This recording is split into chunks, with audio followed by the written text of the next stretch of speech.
Welcome to the Camnet Community Breakfast Show today, Monday, 28th February 2022. I am your host, Zipporah Mshala, and I'm joined by my co-host, Alex Tishimba. Today we have a very interesting topic for you, something that's closer to home because of recently we have been witnessing a number of suicides in the country.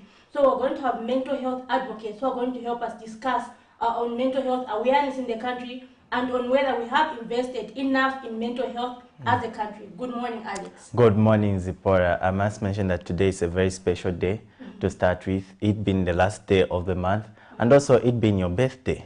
Happy birthday. I'm tempted to sing, but anyway, people ran away because of my voice. All right, thank you. Yeah. And who do we expect, Alex, today on the show? Well, we have competent people who have been loud on this issue. We have Daniel Kabani, who's actually the DNK Consultants Company CEO and also a mental health advocate. And we also have Patrick Chama, who's coming from Levi Mwanawasa Medical University. He's actually the vice president for the union. There was also loud on this particular issue. We also have Dr. Alwendo Luyando, who's a psychiatrist at Chainama Hill Hospital. So it's a well-packaged conversation where we're expecting to learn a lot. And also, like you rightly put it, it's right straight to home. It's something that we're experiencing as a country. If you're not directly affected by it, obviously your friend or your neighbor is directly affected by this suicidal crisis, and also that's just depression generally. So how do we get people on board to bring about mental awareness? Is quite an issue of urgency, and so we bring to you something that is very well packaged, and we hope you'll be more interactive on this platform. Yes, quite some interesting things that we have ahead for you. But before we start our productive day, we're going to do our usual stretching routine, and so it's now time for the morning boost.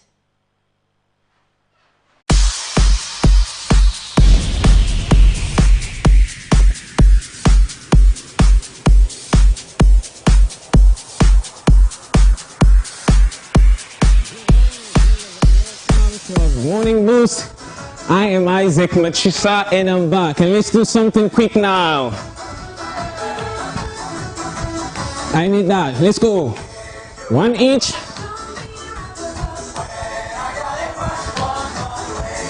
Just 5 minutes every morning. You're good to go. Let's go. One knee each.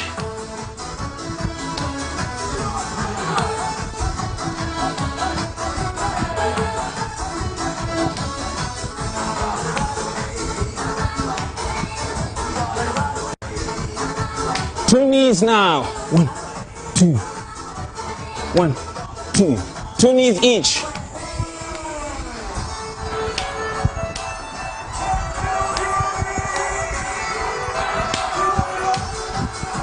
Two each. 2.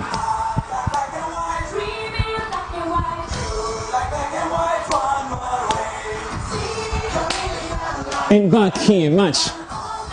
Let's march. Let's go.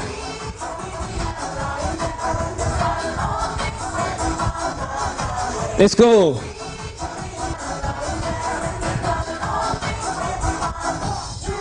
Go. Let's go. And we're gonna do a little bit of abs today. A bit of abs. Let's go. Steady, stretch. All right. Let's do a bit of abs now. Okay. Let's see how many we can do. So I'm gonna lie down here. Join me. Come with me. Ready? No more crunch. Imagine you have a coin here. So you need to lift your head. Go.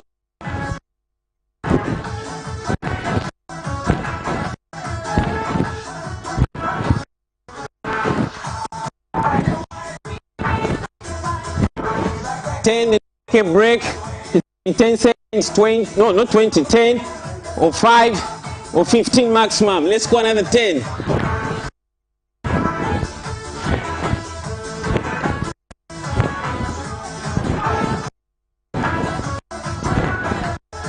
Let's go. 21.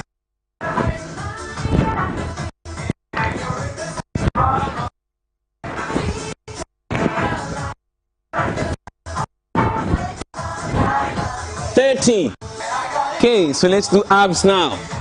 1, 2, 3, 4.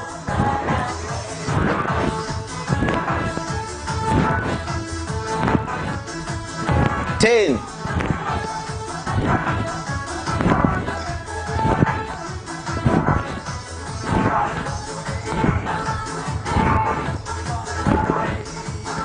20.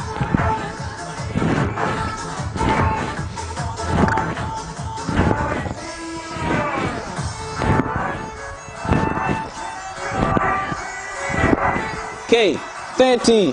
So remember, I need to be taking some breaks in between, but I need a straight 30. After 10 abs, take a 10 seconds break or 15. Let me give you my last 10. Let's go. 10, 9,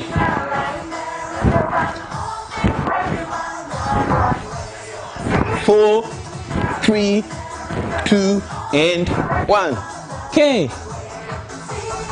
So try that, and it's gonna work good for you. Let's go. So that was for the abs.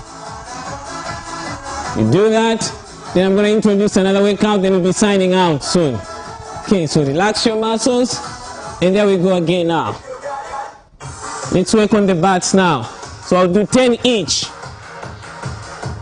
1, 2, 3, 4, 5, 6, 7, 8, 9, 10. The other side. 1, 2, 3, 4, 5, 6, 7, 8, 9, 10. Next workout, straight.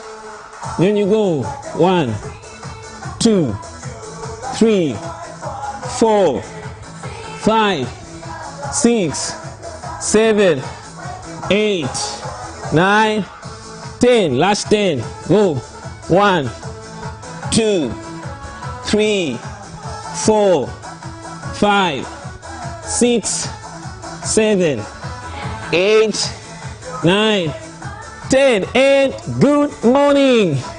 Have a great day. This has been Isaac Matsa, and I'm going to see you next week at the same time. Remember always to have a morning boost before you go out for the day. Thanks.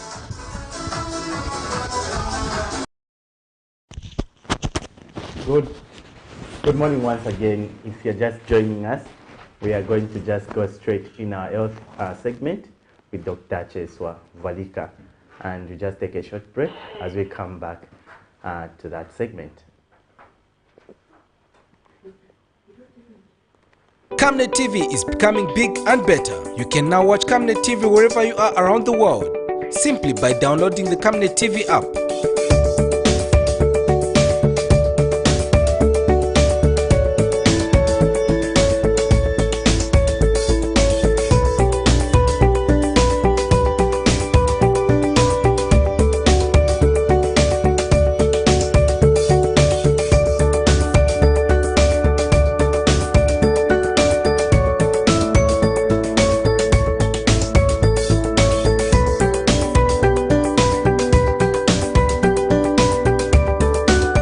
With Camnet TV app, you only use less bundles. Camnet TV, not just another channel. Oh, we testify, we celebrate. Hello, I'm Deborah Lukalu, all the way from South Africa. You are watching Camnet channel, not just another channel. God bless you. Stay We tuned. testify, we celebrate. For all you've done, Lord, we give you all the praise. Oh, we testify, we celebrate. Oh, Lord, we give you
Okay, good morning, viewers. My name is Dr. Cheso Walika, a member of the Medical Women Association of Zambia, and we're back here once again to give you some health tips on the do's and don'ts so that we are healthy and we lead productive lives.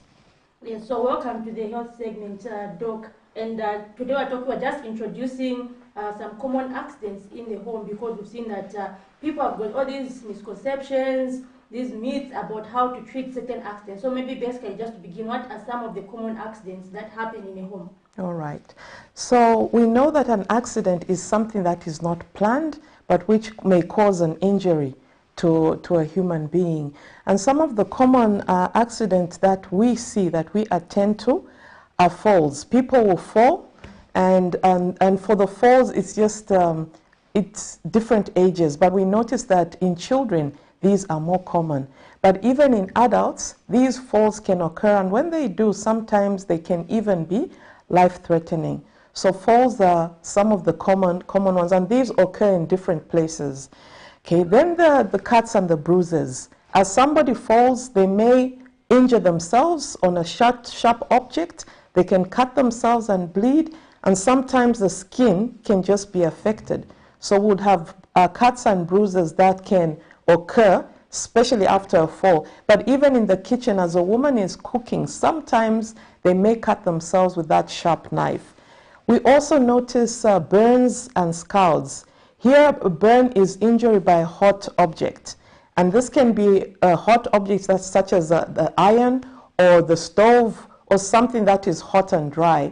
But other times we've also seen people injure themselves from hot fluid. This can be burning themselves with boiling water, a child running about and then hitting themselves on a pot of boiling water, and sometimes it's the maid that puts the baby in boiling water, in hot water as they prepare to bath them. We have also seen ingestion of poisonous substances, and these mostly occur with children. Children are very inquisitive, so sometimes they will pick up anything that they get hold of and drink it, and it may be poisonous and cause harm to the body. We've also seen in younger children suffocation. When they are not put to bed properly in the correct position, you find that a mother goes and finds that the baby actually suffocated, and unfortunately, in some cases, they may even pass away. Choking is also another accident that can happen at home. This is when a person is eating something and it blocks the airway and they are not able to breathe.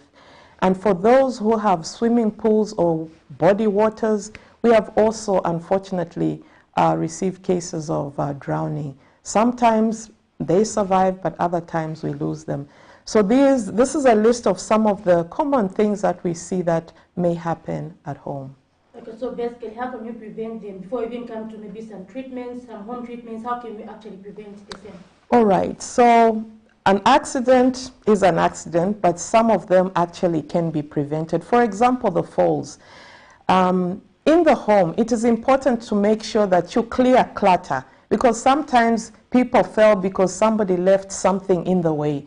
So it is important to make sure that where people pass, where children pass, the pathways are clear of clutter. But for children, it is very difficult to do that because they will fall even as they are playing. So for children, what we say is they must be supervised. Just make sure you have an adult who is there, who is able to see when the play begins to get dangerous, because kids will just want to climb, high places and all, and jump from high places. So they must be supervised. And even as we build, I think sometimes we need to be very careful. People have placed the wrong tiles in the floors, and even as you walk, as carefully as you want to be, floors can be very slippery.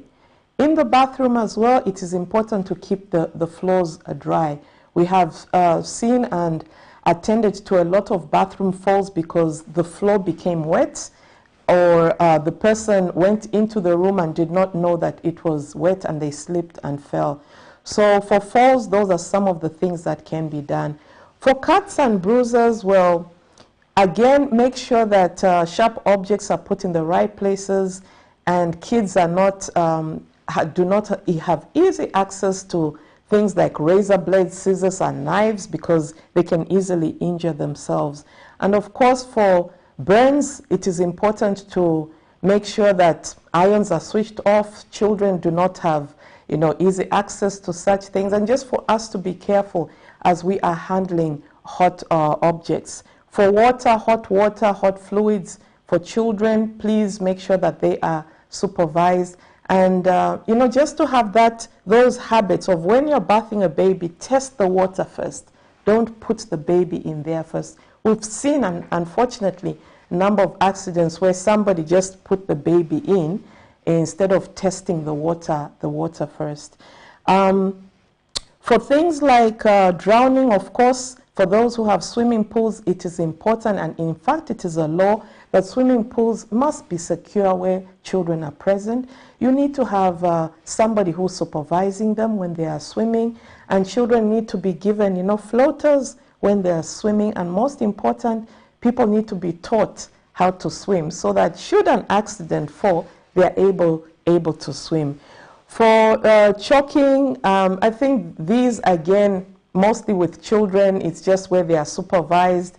For us, we were taught when eating, don't talk too much. Those are just simple rules, but which kind of help. But sometimes accidents just do happen. So these are just a few things that we can talk about prevention. But in the next few segments, we are going to take each issue one by one and then talk about what we can do in the home and when it is important to take the person to hospital. Okay, so there you have it, and I'm sure from tomorrow I'm going to break it down and talk about first aid in the home, because we've seen many people sometimes mere butter and all these other myths that are passed down from generation to generation. And so tomorrow we're going to have like a health segment explaining what we should do for each type of accident, what should be the first reaction. So thank you very much, Doc, for being with us on the show. We hope to get some more insight tomorrow. So just go on a short break, and we'll be back with the money market to give you a picture of how to expect your day-to-day in terms of money. So we take a short break. We'll be right back. Camnet TV is becoming big and better. You can now watch Camnet TV wherever you are around the world, simply by downloading the Camnet TV app.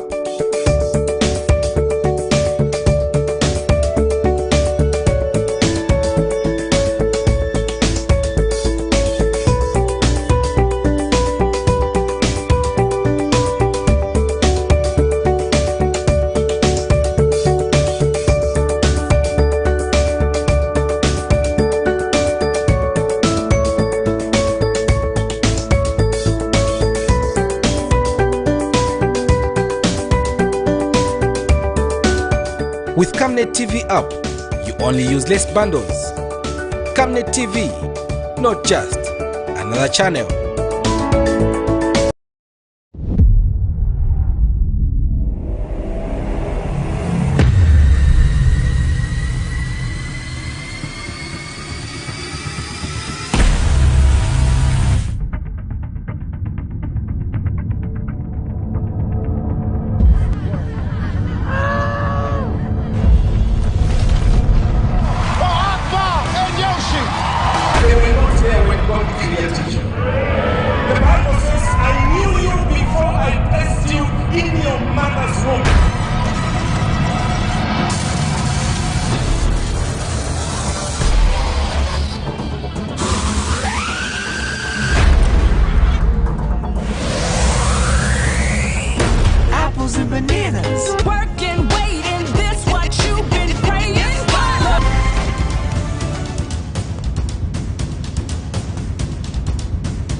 So that was a very insightful health segment. We have learned about a number of possible accidents that can happen at home and how to prevent them. So from tomorrow, we're going to expect to hear how we can actually treat these either at home or when we're supposed, and at what point we should rush the person to the hospital.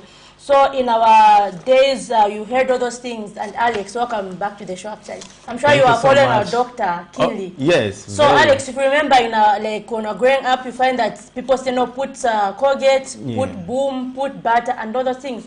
But actually, the doctor says that is not the way it should be done. Yeah, it's quite dangerous when you're dealing with something that you have limited knowledge about, and that's why we have these experts just to explain things out so that we can be a bit informed on how to deal with certain things like such, you know.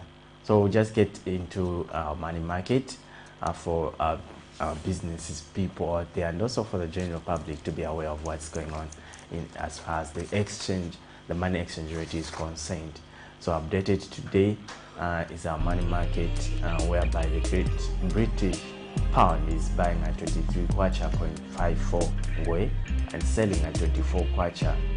The United States dollars is buying at 17 kwacha 0.57 ngwe and selling at 17 kwacha 0.91 ngwe.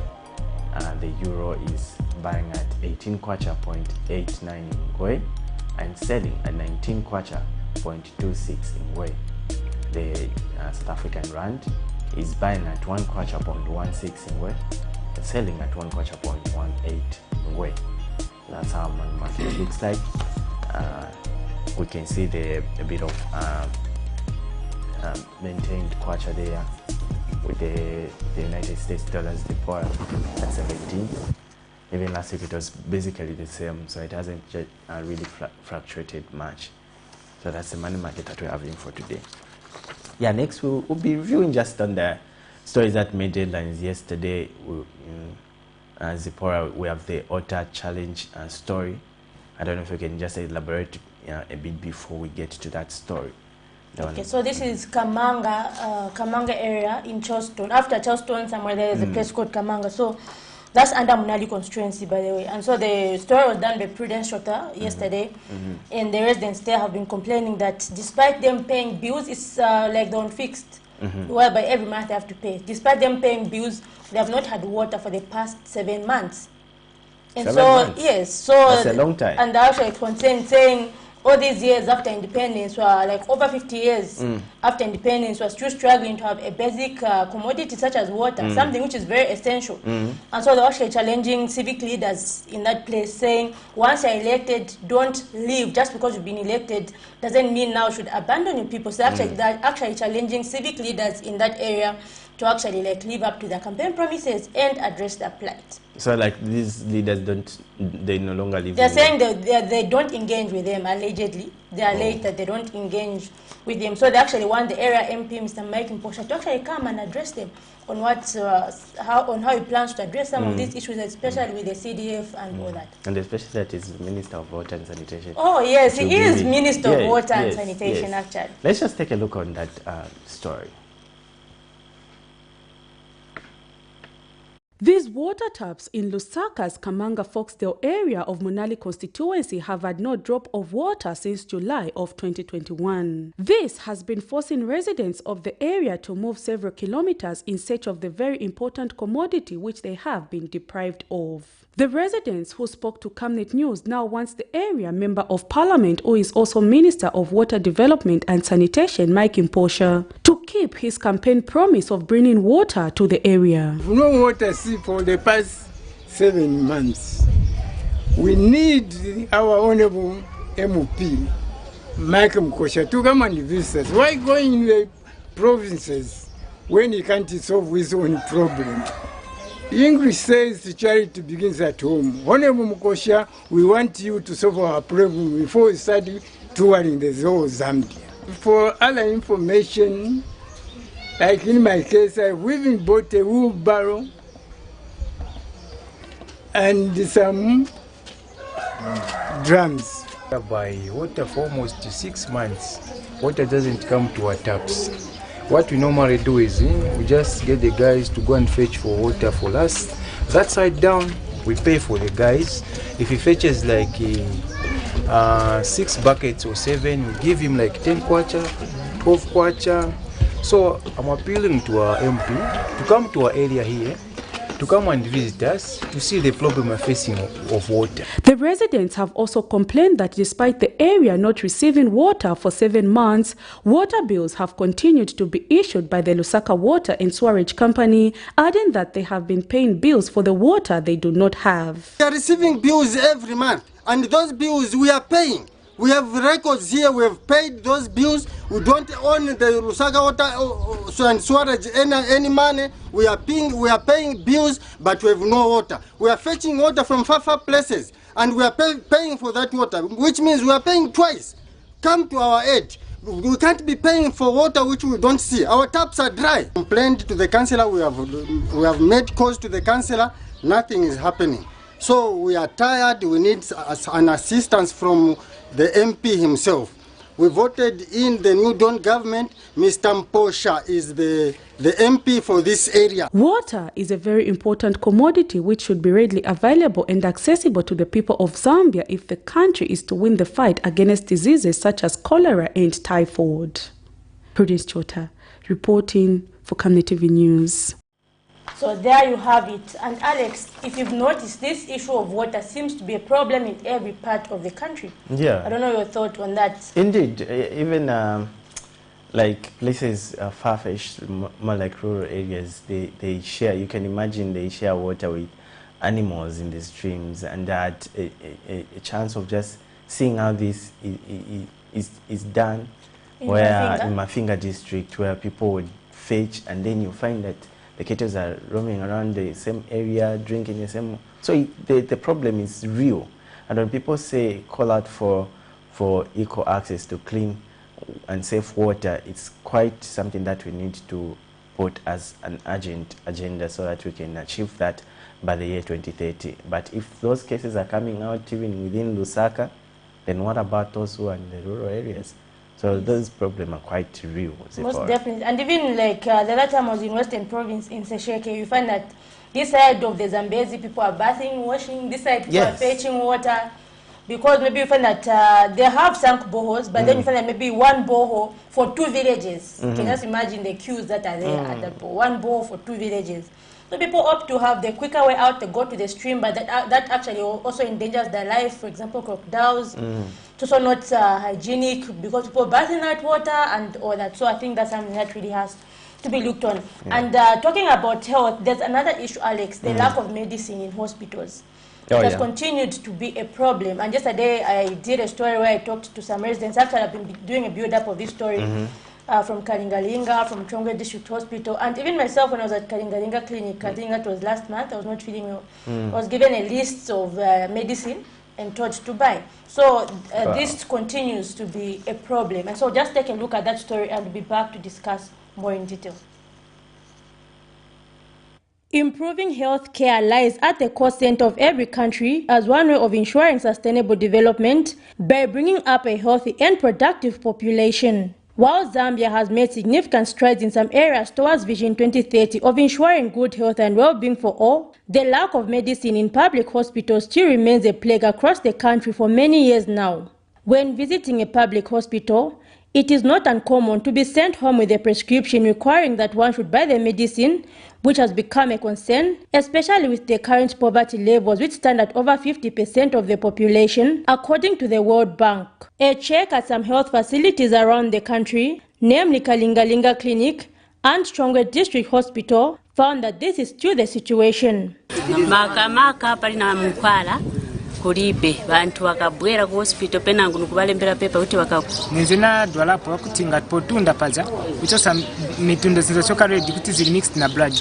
So mine naenda clinic kupimisa nanuza to matenda ya dwala ni yaso but pena naenda kuja mkwala sina pesa ya tiziliko nango nembera chabya tionde ugule mkwala and mkwala wenze very too much very expensive so that yakutero kuti nkokwani sandrama sina kwanise kugula buno bwino so tenza pepa ku government kuti mkwala mstita ndizirako kutsakira ma clinics zinkaramo zonse zokwana because matenda enda ngo muntu ungafe ngati ndrama za kuvutako so government mstandi zileko naenda natengako mkwala ya msanga but no sinina ashiwa kutika pena vinapola kwa zivamsanga kai sunga pime sivina club kuti uzirotuka mwapaso uzapola olosuna pola so mwena mwera ibonde mwena sira nazo tikapena napola olobwanyi but mtundo sisi patient wacho utali sakira tandizo ndobwera kuno apa kutumiza kwina matikagule mukwala ni change iri pati manje apo kuna change oneke kulingana mwita tinjira government mukwala ziyando kwezeka nzinaenda kuchongwe clinic koja napeza kulibe mankwala vancha direct ngwe pachongwe hospital then kuno napeza ko ya mozi mankwala enangu vanuza kuti nikagule so siniziva tandizo wa government kuti ni abwanji mamene wanga titandizile ko si wonse mene wamapesikana ndrama kuti vakazigula mankwala then ise monga ise tavenangu msewana wamasiye then tizambo chita bwanji so temporary government uti tulanganeko pa mankwala. Reports such as the Auditor General and the Financial Intelligence Center, on the other hand, have been indicating that millions of public funds were pocketed at the expense of the well-being of citizens. In February 2021, there was a discovery of expired medicine that had not been distributed to hospitals by the Zambia Medicines and Medical Supplies Agency ZAMSA, despite health facilities lacking medicine. The citizens have called for all the gaps to be quickly closed in order to restore sanity to the health sector and prevent unwarranted deaths. Zipporah Mshala, Camnet News, Lusaka. So there you have it, a story on the health sector showing how serious the issue of the lack of medicine in hospitals is. And right now we're just going to jump into another segment that is of great importance. We're talking about mental health in Zambia. So of recent we have had a number of suicides. We have seen them posted on social media as well as other traditional media platforms. And so the high number of suicides has raised concern among stakeholders who advocate for mental health awareness. And so we have been joined by a mental health advocate. Yes, Mr. Patrick Chama was also a vice president for Levi Mwanawasa Medical University. Welcome to our program, Mr. Chama. Thank you so much, sir. Yeah, so just to get straight into our interview today, we've had these numbers also amongst students. And Levi Mwanawasa happens to be one of the schools which recently faced that challenge of someone succumbing to suicide and also depression. How is the environment, and also how can you define suicide as it were? Okay, thank you so much, Mr. Alex. Thank you so much, ma'am. Suicide, it's basically the intentional thing where someone has got just the idea of wanting to die, like wanting to take their life. So that's how I take it, or that's how I define it. Yeah, as suicide. So now, I'm coming from Levi Mwanawasa, formerly known as Chainama. Knowing the fact well that I'm doing mental health, and I think we as the youths, we can put these things into an end, because we, on a daily basis, we are losing lives. People are dying from this suicidal issue, suicides. So now it's high time that we should advocate for it and put these things into an end.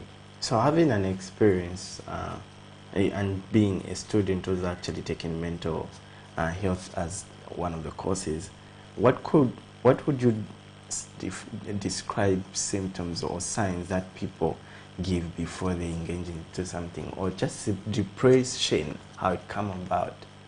Okay, so suicide on itself, even you, Mr. Alex, I'm sure where you're coming from home, you probably didn't even greet the people you left. We just maybe left because I was the first one to leave. Are you seeing? So it is very important that we should be checking up on ourselves, especially checking up on our friends, because you would find that there are some symptoms that you tell to say this person really is about to commit suicide, and these are hopelessness. Okay, someone who just lose hope, thinking, I think I'm not worth it. There are some people who don't have confidence on themselves. These are the people who would normally end up committing suicide when they are faced with critical situations.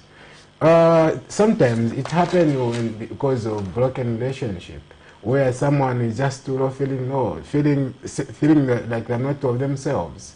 So these are some of the symptoms you can tell, sign you can tell to say, this person. And another important sign that should definitely tell that, okay, this person is wanting to kill themselves, is over talk, maybe they pose a joke. I think I would rather take myself. I think I would rather die rather than experiencing what I'm experiencing. So you tell to say, okay, this is not a normal talk, but it's something that is telling us to say this one want to take their life.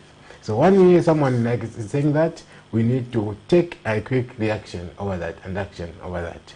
Okay, and do you feel currently, have we invested enough maybe in the mental health sector? Do we have enough counseling centers? Can someone have easy access to this, or maybe should they even be in communities? What's your thought on that? Well, Dr. Besa, who's at Chinama, in 2017, she went on a public, okay, it's there on a daily news, 2017, a newspaper.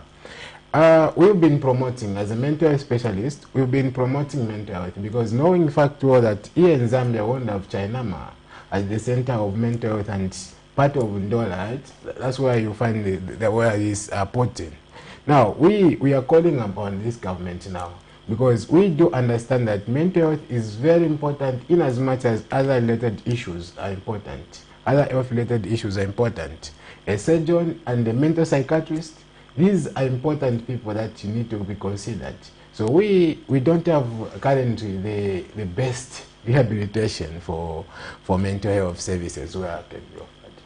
Yeah, so we are calling up for the government to put up some structures because we are now, as we are talking about the mental health, we only have one institute that is that offers mental health and psychiatry in both nursing and clinical psychiatry. So now you find that this is when we have introduced degree programs. So we are having people who can be tutors and lecturers because we are offering that in degree programs. Okay, let's talk about you've been promoting as a department. What about generally speaking, how's been the awareness, the sensitization? Because we've seen that these people who are depressed or maybe having various challenges in terms of mental illnesses, they are victimized or maybe stigmatized. How is the awareness going out there in society to make sure that you encourage people to come out and speak out about these issues? Okay, so from the survey I took, that in Zambia we are doing it better because there's that realization to say this is an important aspect that we cannot miss as Zambians. Because you need to understand one thing, that most people are depressed as a result of alcohol consumption, which we know that when someone consumes alcohol, the alcohol is a central nervous system depressant, which lowers the brain functions. As a result, someone won't have that sense of reasoning, but they end up committing suicide because the brain functioning is low. The central nervous system is slowed. So now the awareness has been all over the social media. People are coming up. That's recent. We hosted Abe Ochungo. We hosted other big individuals, famous names, promoting awareness. Well, if you have the courage as a youth coming on this platform promoting it, meaning everyone is doing it, and I do believe that together as a team, as a family, as Zambians, as Africans, we can promote it amongst ourselves. Thank you so much. Okay, maybe how do you feel there is toll-free lines? You know, there are a lot of toll-free lines in Zambia where someone calls when they need. But then we've seen situations where, for example, at the time I was in university, a friend was really depressed about a certain kind of situation. And so when that person actually called the line, of course they talked. I don't know if the line disconnected due to network. So the thing cards kept trying to call back, no response. And the people actually didn't call back. Do you feel maybe there's will, or are they just doing it maybe for funding? Like, is there a way to actually maybe to prevent the cause? Because in such a situation, maybe in case airtime is down, someone has to call back from the other end to actually prevent someone from committing suicide. But that's how everything ended. What kind of situation would you like to see? As a psychiatrist, I would say, okay, at national level, we are not doing that much. In a sense that we are not considering that much, okay? So now what we need as things stand like area code, that we need rehabilitation centers. we need the serious sensitization about all these issues. I would love to comment on that one because it's dealing with economical issues. I would love to go deeper on the mental part. Yes. Okay, great. And just out of curiosity, how many people have you had as a department that give you per day, maybe if you take records or visit the center at Chainama?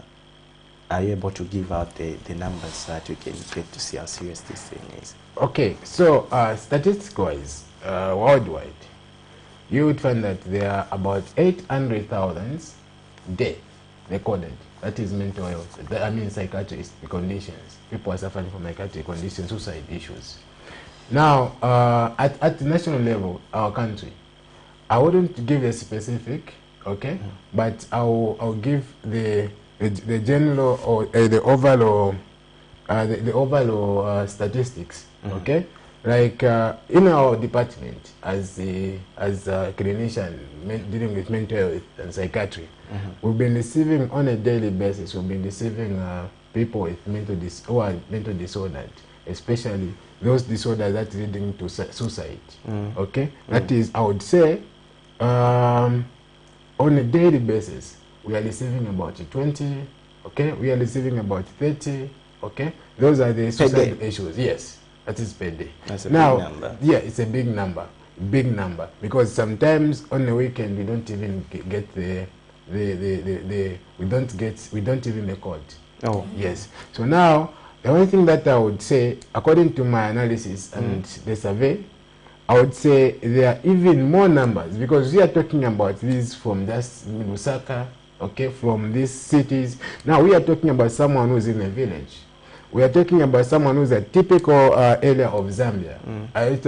We are talking about someone from Mansa, from Shamongombo. Those, they are not reaching out to our hospital, but we are sure that everyone is affected.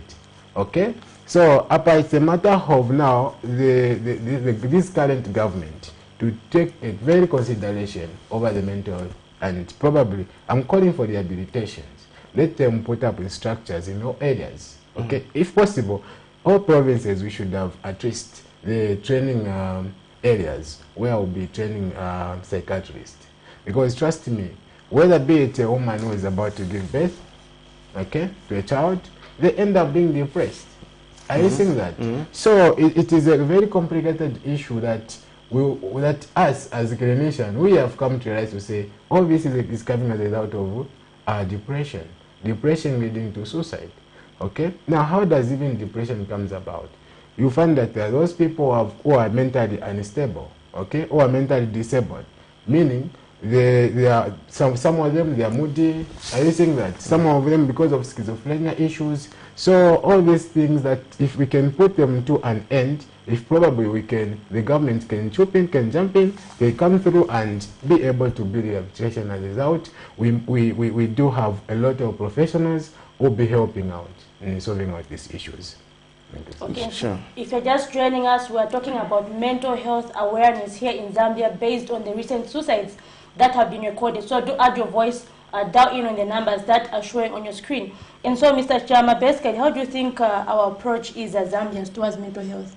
Do you have a positive approach, or do you view mental health as someone being who's abnormal? Do you think maybe that is that could be the cause of that people shall be seeking mental health for issues such as depression? Okay, thank you so much. It's a very perfect question. Trust me, our country is affected in terms of alcoholism. And as I later stated, alcohol slowed down the central nervous system, leading to the brain malfunction or dysfunction, as allowed someone to end up committing suicide. Trust me, this is a serious situation we are facing in Zambia. If you go on Google, you search, you find that Zambia is one of the is one of those countries that are abusing alcohol. Okay, now we are not seeing the side effect out of it. Are you seeing that? We are not seeing the side effect. We are not even putting the consideration to say, okay, these things can yield these results. Are you getting that? So, but Mr. Chama, we have people who are not taking alcohol and consuming alcohol, but they we've had people who have ended killing themselves without the influence of alcohol. What do you make of that? Amazing. Okay. There are a number of risk factors to depression. We can say family history. If sometimes suicide rise in the family where someone had committed suicide, okay? Probably if my mom or my dad had committed suicide, it lies in the family like that, okay? So I think that now we need proper education, okay? Proper guidance, proper counseling to those families, okay? Families of such. Sometimes it is a result of family history. If there has been a record that someone in the family committed suicide, it could be a result of the mental condition, okay? Sometimes it's because of genetic issues. Sometimes it's because of chronic illnesses, such as cardiovascular issues, okay? These are some of the issues that triggers the depression, okay? It comes about depression. Someone is depressed, like I earlier said. Here is a woman giving birth to a child, okay? She has failed to push. And without there's that triggerment in the mental status, as a result now leading to what we call depression. Depression now will lead to what we call suicide. Someone will just thinking, oh, I can't take it anymore. They have lost hope. They cannot take it anymore. What do they resort to? They resort to committing suicide, taking their lives. So there are a number of factors that I would love people who are watching out me there to call me by the end of it. Or if we have recorded such issues, okay, probably in a family setup, in a community setup, in societies, they can call us, they can come through so that we do our part by coming through. You mean China, the main hospital? You have another department? Probably, Mr. Alex, you can host me. I'm a free person. Yeah, and you can come through to our hospital. Yes, great, sir. awesome. Yes. Just a last one as you conclude. Yes. Just riding on Zipporah's question, there is this confusion between mental health and mental illness. Someone who's actually facing challenges in negotiating with his faculties, and someone who's just basically, you know, how do we differentiate the general term of mental health and mental illness? Okay, so mental illness is a disease, and mental health it's a faculty. It's the overall boss which deals with studying, okay, the mental issues. Yeah. Okay. So the mental illness, it probably talks about the mental disorders. We have a caller. Let's just take that call. Good morning. Still speaking. Good morning. You are through to Camnet Breakfast Show. Hello. Hello. We are picking you. I can now talk. Yes, please. Okay. I just wanted to contribute about the issue of mental health in Ghana. Sure, sir. Yes. I'm one of the mental health activists. Hello? Yes, please. Yes. You can go ahead so we can get you. Okay. I'm one of the mental health activists in Zambia, but the major problem that we face is actually the framework and the law in Zambia. Mm-hmm. Yes, mental health is really not taken seriously, though experts actually say that they're doing something. Because normally they talk about mental illness when they're referring to mental health. There is no distinction between mental health and mental illness. But we are not saying we should neglect those people who are ill, but we should have a very distinct, clear definition and the separation between mental health and mental illness. Mm-hmm. And there, then again, the law of mental health was enacted in 2019 on 11th April. But even now, the council is not there. The National Mental Health Council is not there, which has the mandate to make policies to guide the nation and everything to do with mental health. Mm-hmm. And so the membership is there, drawn from different experts, different ministries, and different people who do mental health issues. But there is no council which is there.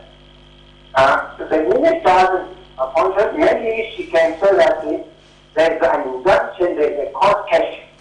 But that court case, which was looking at really to do with the legal capacity of a person, should be maybe drawn so that the council should look at all the lacunas that is in the mental health act if we need to progress. Because if you don't know what thinking is, you can't know whether you are sick or you are not sick. So there are so many issues. And you can't know if education in Zambia. So many things are so confused because of the mind. And the brain controls all the parts of the body. And almost all the disease emanates from the brain and the mind. So mental health is key one, and all the development issues to do with the innovation is the mind. So we need to look into that and help each other. Thank you. Sure. Just tell us, sir, just tell us your name and where you're calling us from. I'm calling you from Lusaka. Yes, please. Your name? Camnet. Thank you so much for that profound contribution, sir. Okay. It's very interesting, Alex. I like the part you mentioned about we need to have a mental health council in the same way we've got the National AIDS Council, Indeed, which ensures that all things that do with HIV/AIDS are coordinated. So in the same way. Yeah. So your response to that caller, Mr. Cham? Well, it's the same call from the students of Levy and also those mental health practitioners to say we are calling upon the government to put this into consideration, that we should look into it, that we have the Mental Health Council. Once that is done, probably we are going even to expand it to all provinces of this country.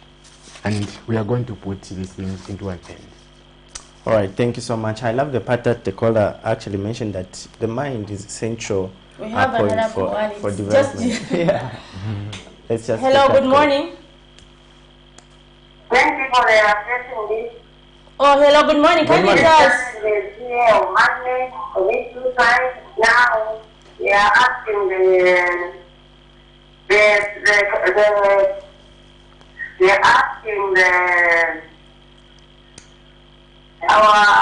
our president to come in with this program because they are facing many problems. All right. Of suicide, commit suicide, and learning. Thank you so much. Can you tell us your name and where you're calling us from? I'm calling from Kawama. All right, thank you very much. Okay, so Yeah. they actually feel that's something that the president should actually take it personally to look into because it's such a serious matter. Zambians are dying, and as a country are losing productivity due to that. So we're losing a human resource. Exactly. Basically. And so when you call us, please first tell us your name and where you're calling us from before you actually give a contribution. Indeed. Yes. Yeah, like I was saying, I love the point that the mind is essential place for every development that happens in our thinking faculties. So if we're going to neglect that part of our body, we're going to neglect of other things that are part of us. And it's quite important that government comes in to prioritize that that part of our lives, which is actually mental health. Your concluding remarks, Mr. Cham.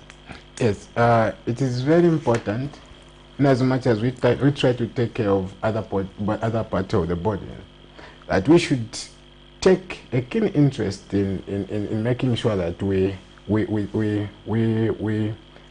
also we pay attention to the mental status of someone. In fact, even ourselves, okay? Because once the brain is dysfunctioning because of maybe the external factors, internal factors, trust me, we'll keep on recording such activities. I mean, such cases of mental health, depression, and suicide. Therefore, to the the youths like me, fellow citizens, let's not neglect the part of mental health. Okay? Let's embrace the mental health. I, as a youth, I'm leading an example. Okay? Because most of us, when we mention mental health, they are thinking, no, it's something to do with psychiatric people. Are they not humans? They are humans. We are all humans. If we neglect those people who are mentally disabled, because all of us, as far as the mental health survey is that all of us, we are victims of mental health disorders. It's just at different levels. And this is the more important that we, Mr. Alex, Ma'am, that we should put much focus in educating mental health. Okay?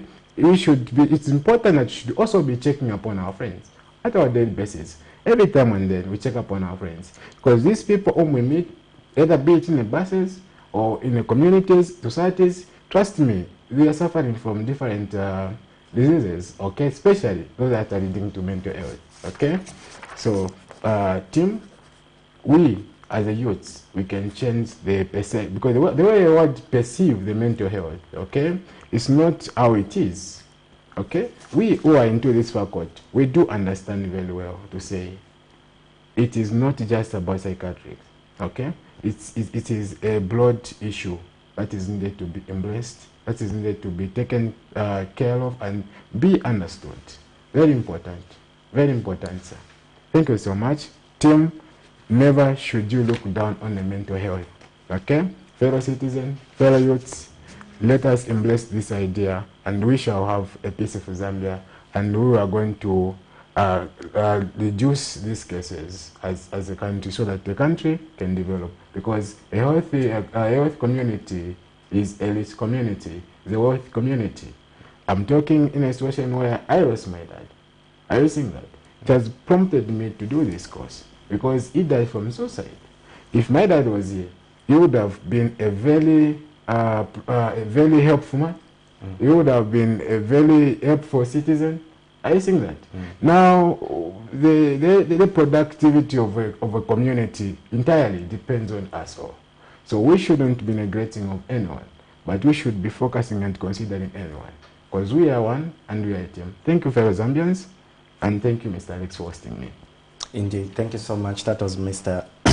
Patrick Chama, who's actually the Levi Mwanasa Medical University Union Vice President, and also a mental health advocate, very passionate youth there. So we are continuing with this conversation on mental health, addressing suicide and depression, with other stakeholders who will be joining us from the other side of this program. Stay tuned and we'll be right back. Take a short break.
We still need more players, yes, because we need to balance the team. We need to have maybe on one position 3 or 4 players.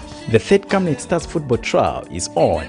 This time, Camnet Stars are looking for young, talented and skilled soccer players between the age of 18 and 20 years old.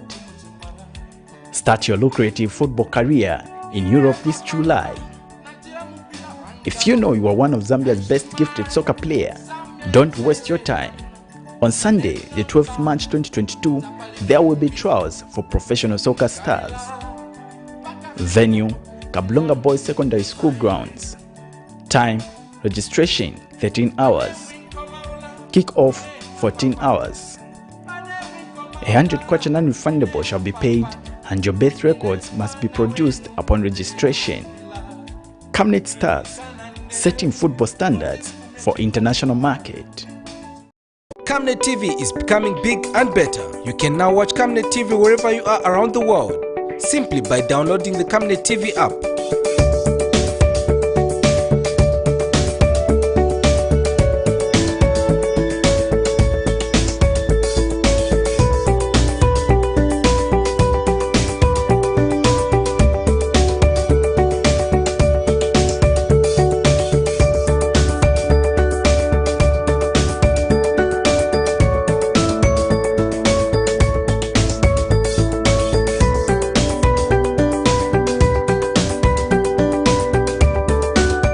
With Camnet TV app, you only use less bundles. Camnet TV, not just another channel.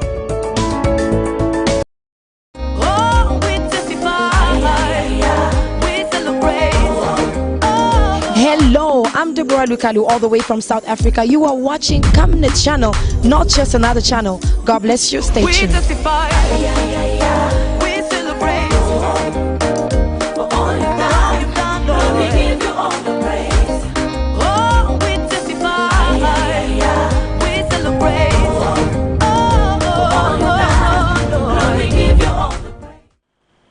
So there you have it. That was a very interesting segment, and we're going to continue with the same topic of suicide. So do call in on the numbers that are showing and give us your thought on what you think can be done to reduce the number of suicides. And Alex, as we await our next stakeholder on the guest, one thing that comes to mind is the issue of bullying on social media. What do you think is the current situation on the ground? You've seen maybe you do something, your picture circulates, people change your face, they use all this FaceTiming and all that. What do you think, what role do you think social media maybe plays in suicide? Yeah, well, obviously we've had most number of these cases due to the fact that social media has played a part. You know, the incoming of Facebook, Instagram, Twitter, there is no safe place really for people who are quite fragile, and they find social media to be quite challenging. And to the youth aspect, it's something that is hard to navigate, especially if it's falling on you. When you're not experiencing it, it looks so easy. But someone who's being bullied, you know what we term cyberbullying, they find it hard to navigate. And if they have limited people around them in their circles to talk to, you find that they indulge in other things. It could be alcoholism, eventually even taking their own lives. So if such issues can be addressed that Mr. Cham was alluding to, can be addressed as quick as possible, we can actually limit, you know, and also get rid of these vices we are seeing around. Definitely. And now we have the cyber law, Alex. Do you feel people are taking advantage of the cyber law? Are they taking enough advantage of it? Like, are they utilizing? Are they utilizing? Or maybe do you feel like people are aware? Let's just pick a call before we take. Oh, we have Good morning. Good morning. Yes, please. You are through to Camnet Breakfast. Show your name and your contribution. My name. Okay, just speak up a bit.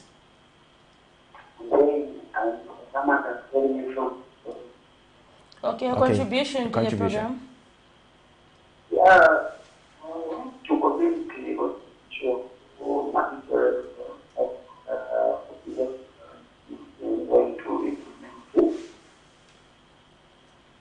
if you can allow me. The issue of what? We're talking about suicide and depression. If you've got a comment on that, you can go ahead. Sorry? We're talking about suicide and depression. So you can give a comment on the topic, yes. Okay. All right, thank you. It seems to have another topic that you wanted to comment. He said he wants to comment on marital rape. Remember the story on Friday? Oh, yeah. That's the issue which has brought controversy because the Zambia Law Development Commission, from the issue of bigamy, now they came to the issue of marital rape and all that. So Anyway, I'm sure we do have actually someone who's willing to comment on that tomorrow, so you can call in tomorrow. I think from 7:30 to 8 hours, we're going to talk about that topic. So you can call in tomorrow and give your view on the same. But today we're talking about suicide and depression.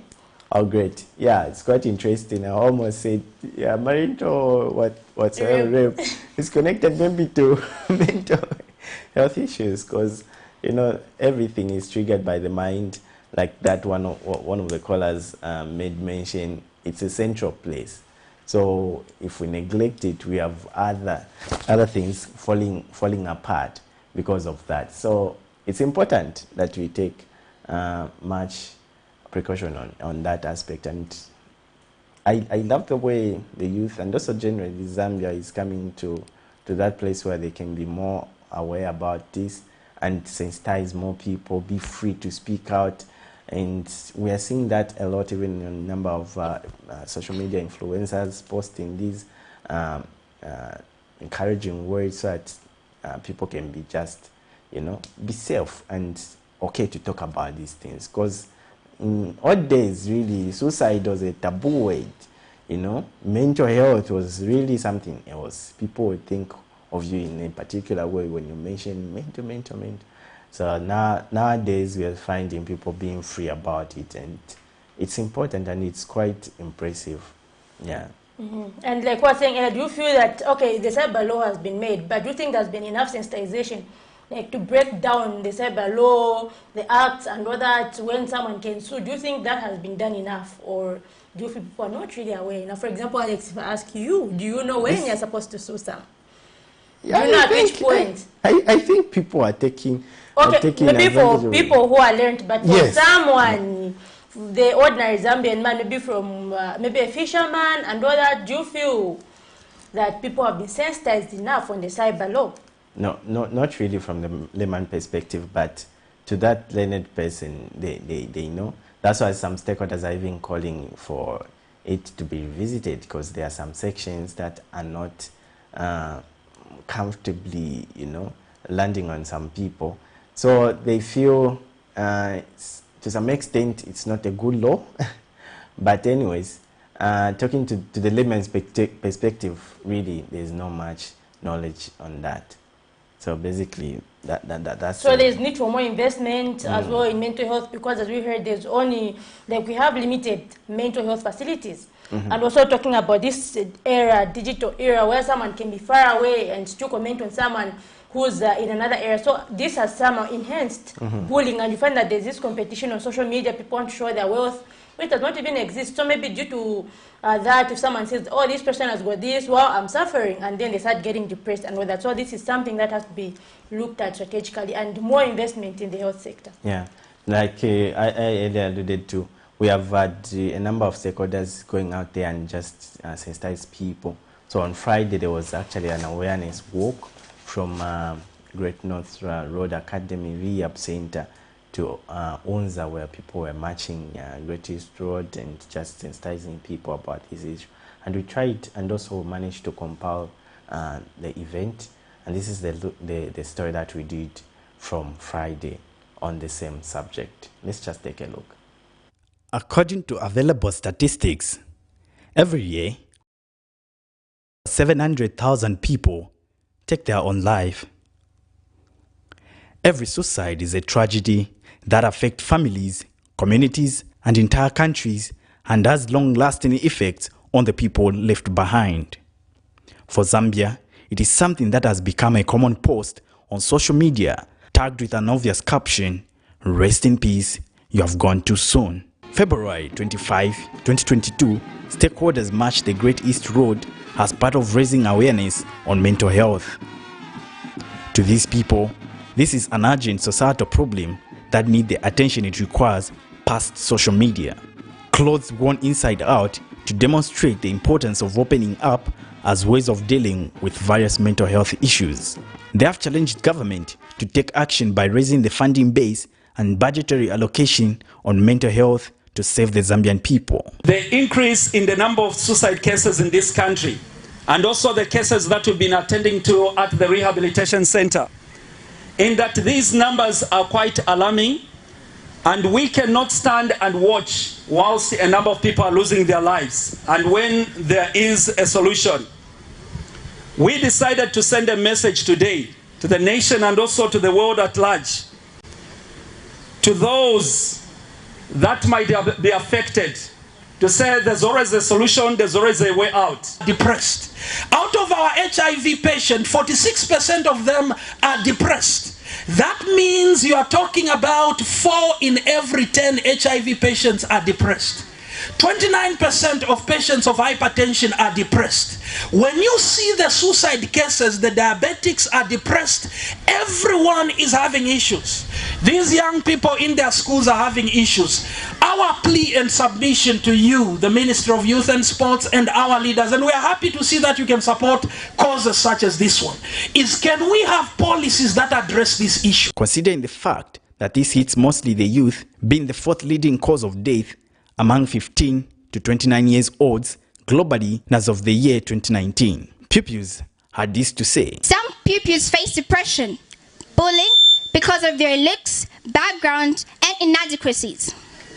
This must come to an end. Young people need that shoulder to lean on that won't judge or take advantage of our weakness. Thirdly, we not only have to win the battle, but win the war. And social media influencers have submitted their views on mental health. Just showing people that it's okay to speak out. It's okay to bring out your issues and speak to someone, and that's the message. The message is bring it out, because a problem shared is halfway solved. Share your problems, and I think we should have people that will be there just for that, you know, just to engage in a talk with someone who's going through such a type of situation. So men should also start speaking out. I think it's very important that we don't look at what society is causing us into doing, or rather forcing us into, you know, staying closed up. Here, we should love one another. We should be able to allow other people to express themselves so that they don't bottle things up and end up, you know, in bad places. Meanwhile, Minister of Youth Permanent Secretary Kangwa Chileshi has assured government's commitment to promoting mental wellness among citizens in the country. Christian, for some Christians, when someone has mental health challenges, they say it's a demon. Not everything is demonic. Some things are just life, and they're challenges. And I urge us to open our hearts and open our minds and accommodate our friends and loved ones who are facing these challenges. The march past was dubbed Inside Out, with one message to humanity: it is okay to speak out for better mental health. Alex Shimba, Camnet News, in Lusaka. Welcome back. In case you're just joining us, we've been discussing mental health, depression and suicide, having the fact that we've been recording cases that have been quite alarming in our country. So we're calling upon you to actually make contributions. Call in on the numbers that are scrolling on your screens, and basically give your contribution to this problem that we are facing as a country. What should be done going forward to address mental health, and also fund this sector of health. Zipporah. Yes, Alex. So basically, that's a very good story. And one thing maybe that has to be done is sensitization. For example, if you find that someone was raped, they open up. Instead of finding help, they actually get mocked and victimized as if they're the ones who caused that upon themselves. So actually, I think there's need, even among learned people, you find that it's not just people who are not learned who actually victimized, but even learned people. People start mocking you, they give you all those sorts of names, as if you're actually the cause for a situation. So I think those things, when someone, because we're talking about speaking out, but when someone speaks out and they really can't find help, then they resort to the worst. So there should be a lot of sensitization. Because you find that you confide in someone, and they actually mock you and tell everyone else about especially it. that you trust this person, and you hear the stories elsewhere. It's quite depressing, and people, when we have different ways of handling situations, you know, and so how you can handle. We have a call, Alex. Let's just take that call. Hello, good morning. Good morning. This is Camnet again. All right, you can go ahead, Mr. Chan. Yes. I want to talk about the mental health related to cyberbullying and also related to alcohol and the youth. Mm-hmm. Yes. Normally what happens, if we're not careful, we don't know what comes first. When a youth or a young child is using phones, they are locking themselves, having longer hours in the room. It's either they are depressed or that is causing depression. So we need to be very careful to know which is causing which. It's like even the intake of alcohol. Sometimes it's the mental health that leads to alcohol. Sometimes it is alcohol that causes mental illness. So we need to be very careful. But again, what I've really understood and seen is that the education that we have, or the training that we have, beginning from childhood, is more concentrated on IQ, the academics, preschool, professorship, whatever you call it. But we forget that we need to train a person in EQ, which is emotional questions, normally to do with character, really, because IQ normally looks at the aptitude of a person, mental aptitude of a person, understanding issues like math and how to interpret science and the rest. Now we look at the character building, which is EQ, and also SQ, social questions, where they spend. A person may know talent, and also AQ, which is adversity. Adversity is the thing that will make a person go through life and pursue the dreams and achieve it despite what. And we who were previously in those schools where there was mockery, there was teaching, those in 90s, we experienced hard life. People were crying. They could be maybe previously 15 or 20 or something through their legs were teaching you. And your part is stolen. They're doing a lot of things, mistreating us. But we went through, and many of those people have good luck. But you can see that a child can't even spread the bed, can't know how to sweep the house, that is not trained in any way. They are just taking him to school, giving holidays, school, every time the school academics. And we are producing people who are not mature in the mind. So even when they are good, on the phone, and they are taking it to act. That is something so bad, which is not even the issue. Because there are so many things that are happening. Zambia has never experienced war. There are so many things. So these children, they should know that their life is not a rosy, plenty rosy, where you enjoy everything, or a push car where you are driven. Life depends on yourself. There's no proxy, no one to do the work for you. You need to take life as it is. So remember, it is the mind. You prepare yourself in the day, and you resolve that I'll do this. But we need to assist them to grow in that way. That's why we are encouraged by the Bible to train the children in the way they should go. And when they grow, they want to start from it. So we need to look at the mind and assist ourselves. Oh, thank you. Thank you so much, Thank Mr. you very Chandler. much.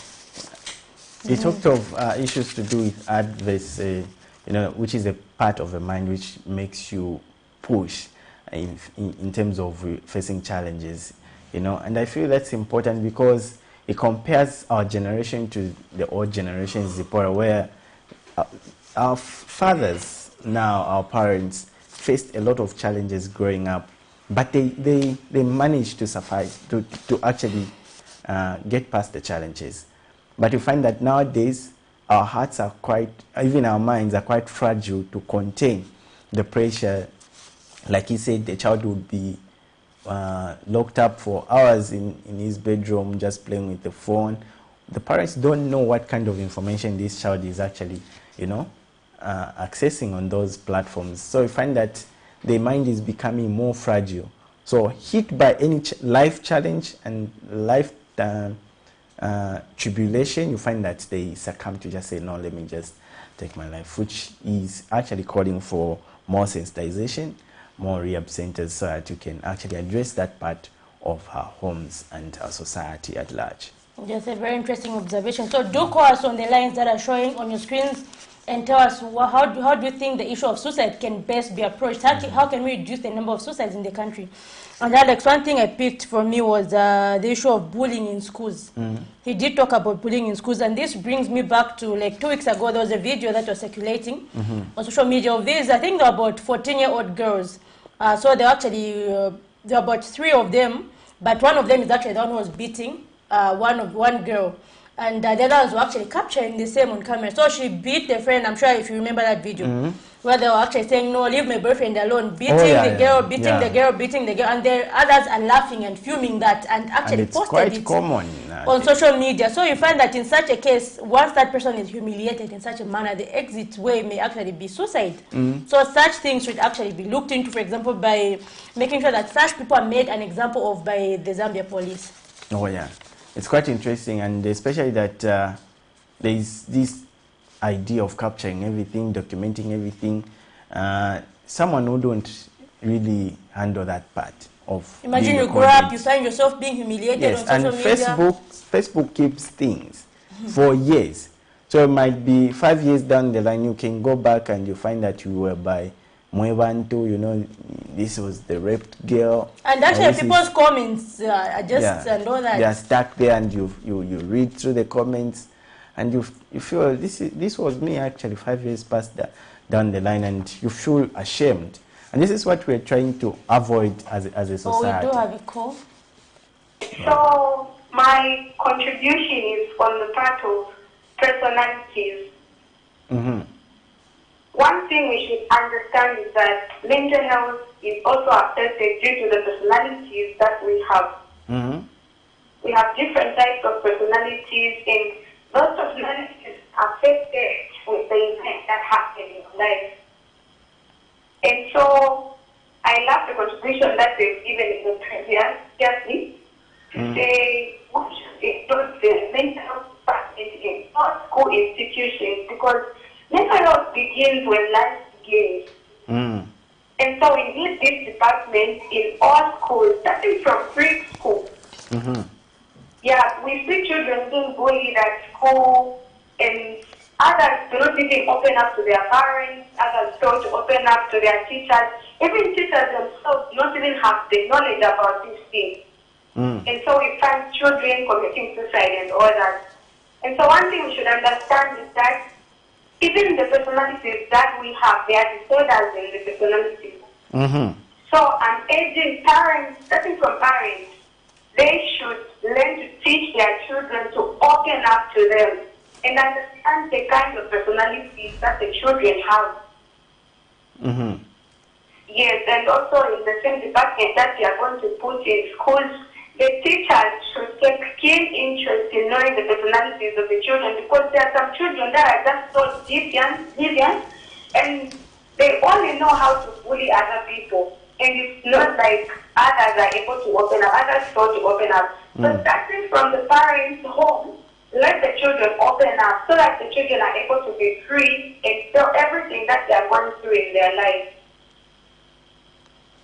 Yes, thank you very much for your contribution. Quite important. So she's actually emphasizing on parents and children actually being able to establish a relationship and talking about various issues. And the fact that mental health begins when you are just born, it's not something that is strange. Yeah, we've had people, like I said earlier, where people have attached this abomination to the word mental. When you hear someone it's as if someone is insane. Yes. Do people imagine that person in the road picking papers, exactly. plastics? So I find that they don't feel comfortable to talk about such conversations because they feel it's not part of us, you know. But mental health begins when we are just born, and we check our mind status. We check how best our friends are doing. That's why people are actually calling for, you know, let me check up on my friend. Don't use Zipporah if you knock off from work on Friday or on Saturday. Don't even check up on your colleagues to see how are you doing over the weekend. So it's something that we should also work on, to just find out, even in person that you were together in university, you call them, it's been a while, how are you doing? So where are you working? Or what are things that you are up to? What are the activities that are making you busy? You get to be updated about your friends, so that we move together, because we are one country and we all only have us, you know, to develop this country. So it's important that we take care of ourselves and we take care of those people who are around us. Yes, and just like the Patwash said, they should actually introduce a department at schools which deals with bullying. I think that's a very good idea, because in the school place, bullying happens a lot. You find that maybe I've been scared of going to school because maybe there's this group of girls who've got money, they're bullying everyone, you know, that that really happens. They pick on maybe one particular person.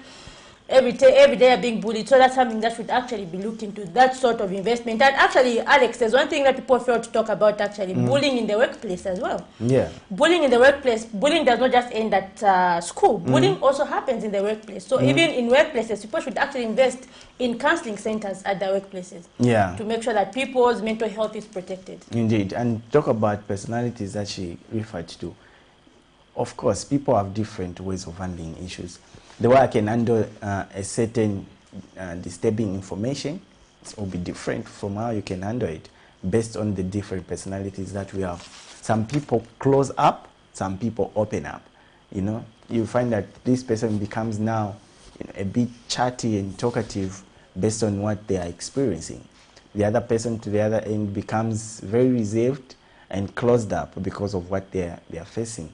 So to parents, it's a call really to study their children and make sure that you know this child behaves in this particular way when they are sad, or when they were bullied at school, or if they are at an advanced stage, maybe it could be university level or college. How do they behave? Have they passed?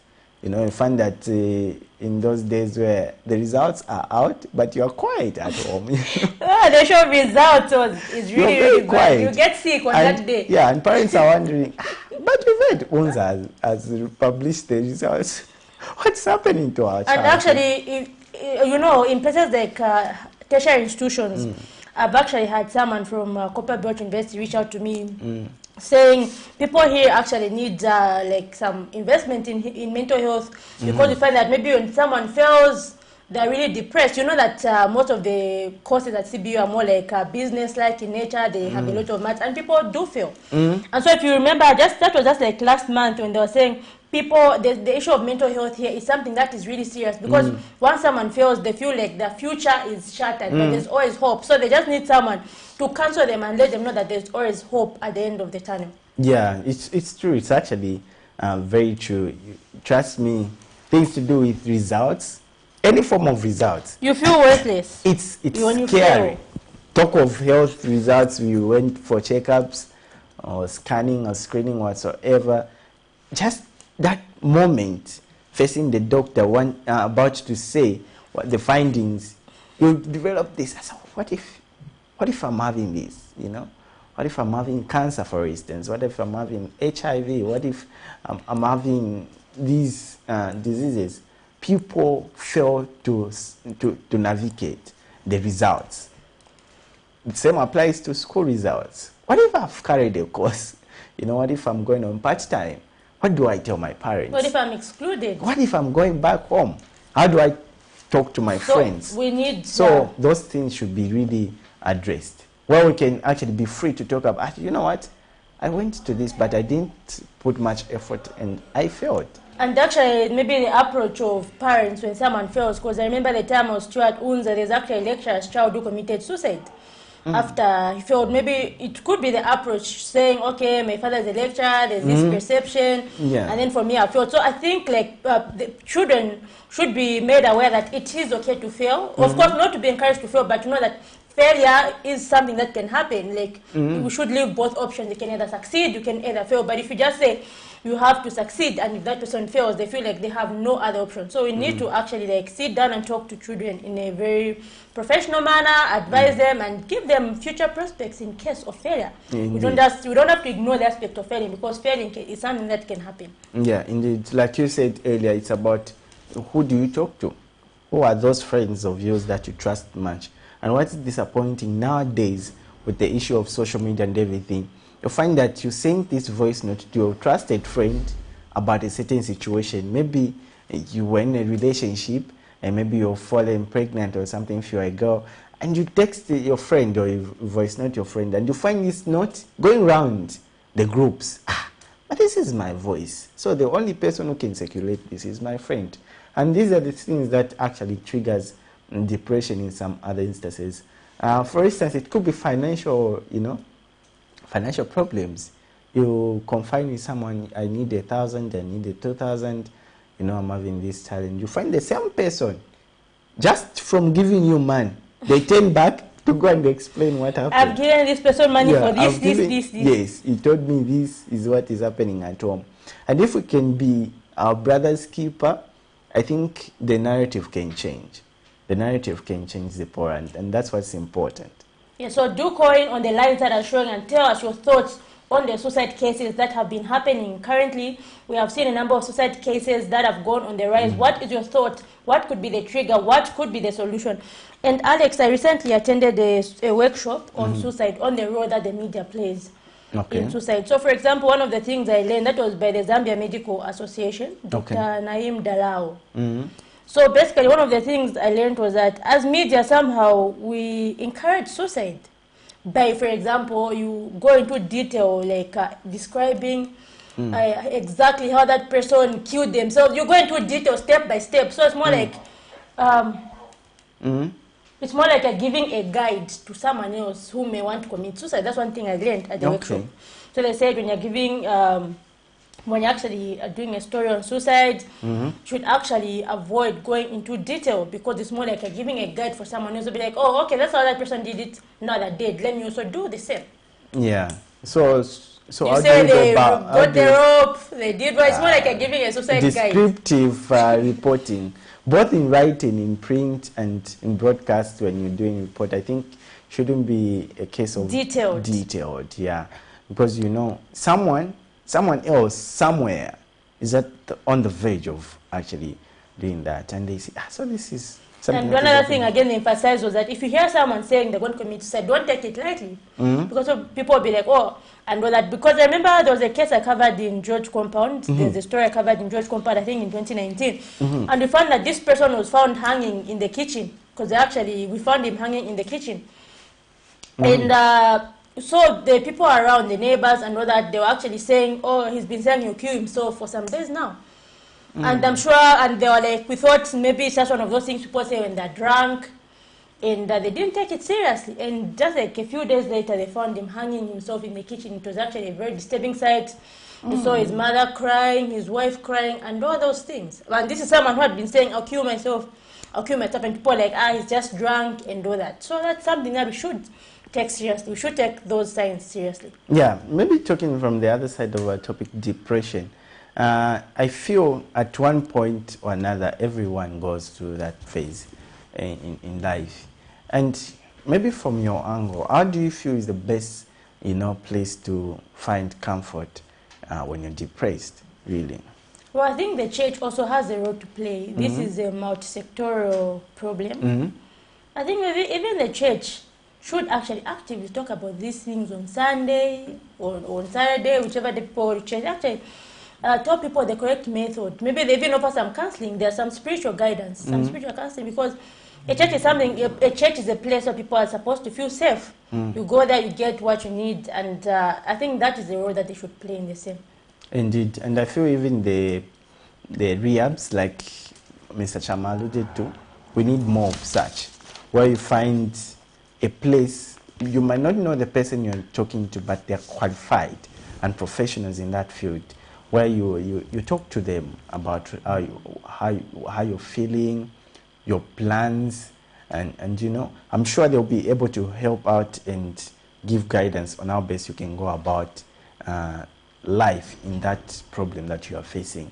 And depression really happens at any time, and I heard someone say it's okay, you know, to face a challenge and be depressed at one point. But what is more important is what do you do next?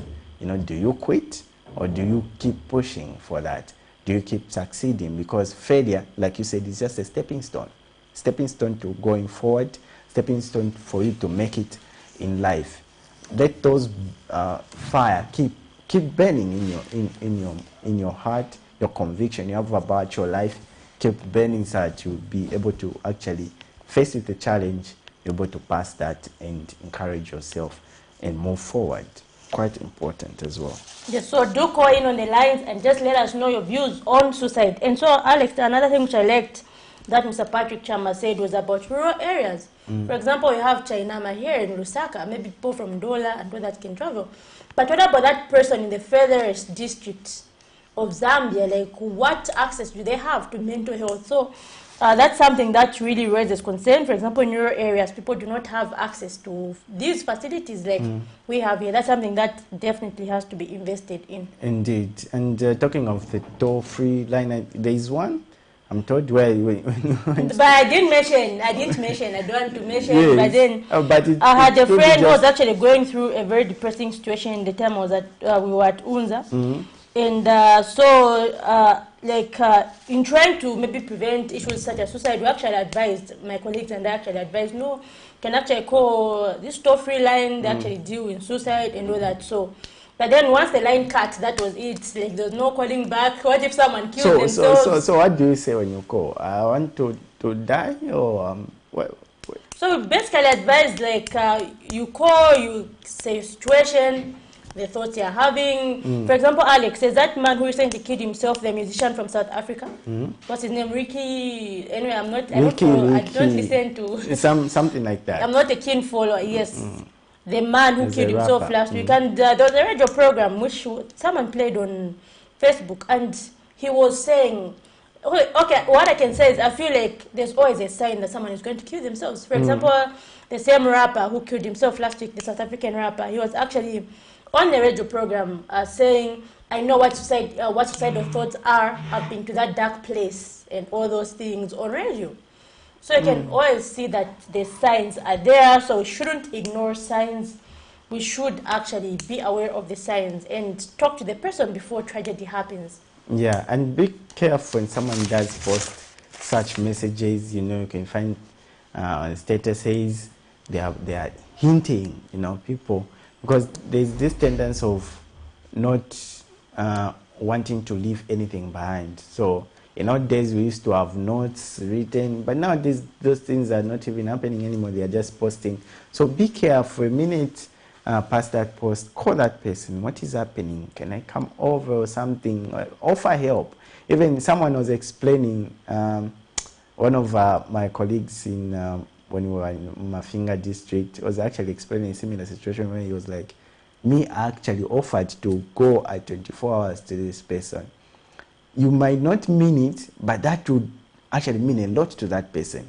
You might not actually go there, but find ways to penetrate through the emotions of this person and have them calm down and talk to them the following day, talk to them as well, and find people who can guide, professionals who can guide in that aspect. Quite important. Yes, definitely. So I'm sure we have learned a lot, especially from Mr. Patrick Chama and just from our callers in general. So basically, the emphasis has been investment in mental health in all parts of the country, even investments, this, regardless of where the area is, addressing issues of bullying in places like work, school, and all that, introducing like a department in schools where people can actually go and talk about such issues. So basically, that has been the highlight, and I'm sure the new administration is actually going to do something on the same. And the issue of the Act, Mental Health Act, which the first caller, which the first caller alluded to, and the council to be instituted so that these things can be addressed as a country, and also we can see that offices are spread across the country so that people can have easier access to offices that are dealing with mental health. Yes, definitely. So that has been very insightful. So Alex, tomorrow, like we mentioned, we have a very interesting topic tomorrow, marital rape, controversial issue. Yeah. Of course, we have seen the Zambia Law Development Commission, maybe, it's just a recommendation, by the way. I've not said they will do it. So people are actually giving different views. So we're going to have a gender activist, Ms. Charity Kambamba, tomorrow, who's going to help us delve deeper into the topic. And actually, I was talking to Bishop David Masupa the other time, who was saying these recommendations should come before they are even taken to Parliament, so that people can actually give their views, and so that whatever recommendation it is can actually be reformed. So that even as it is taken to Parliament, all views of stakeholders are taken into account. So basically, that's it from us today. So do join us tomorrow as we talk about marital rape. I don't know your parting remarks, Alex. My last remarks should be a thank you to all who are called us and just contributed. You know, you mean a lot to us, especially as hosts for Monday and Tuesday on our breakfast, which is specifically community based, and we appreciate your time. And for those who are following us on various platforms, Facebook, you know, and also on their television sets, we say thank you, and tomorrow be expectant of a well-packaged program that will be handling the marital rape cases, as earlier alluded to by Zipporah. So from me, it's indeed a pleasant day, and may God bless you.